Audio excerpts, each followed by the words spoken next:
Animal advocates say this is the year spay and neuter legislation could pass the State House. The bill would require animal shelters and rescues to fix dogs and cats before they can be adopted. Call 6 investigator Kara Kenney has been covering animal welfare in central Indiana for years and joins us now with the very latest on this story. Kara.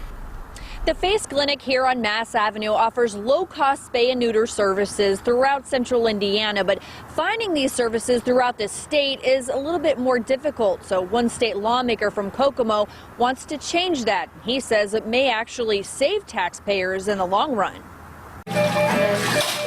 It's a government holiday, but the Face Clinic is bustling, handling 70 spay and neuter surgeries Monday alone. We're very busy. But finding affordable services for dogs and cats statewide is not easy. We see clients coming to us from well outside of Indianapolis, Lafayette, Kokomo, even Evansville. Animal advocates have been trying unsuccessfully for 5 years to improve spay and neuter with legislation. This time they're pinning their hopes to House Bill 1175. It would require shelters to fix animals before adopting them out and create a fund to help poor families afford spay and neuter services. Author Mike Karkov says it would appropriate $5 million in state funds over several years, supplementing the existing license plate fund. Karkov says in the long run, it would save taxpayers the cost of controlling and housing unwanted animals. It's an appropriation that, given time, will zero itself out. A lot of people wrongly believe that to get an animal, it has to be spayed and neutered, and that's not the law. That may be the local policy, but that's not the law. And so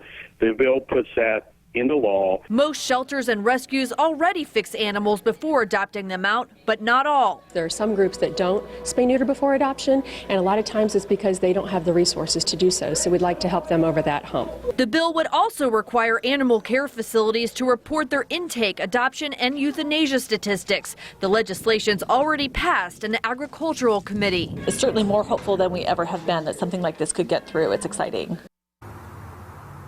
We're told the legislation will now head to Ways and Means, but a hearing has not been scheduled yet. We're live on Mass Ave. I'm Call 6 investigator Kara Kenney.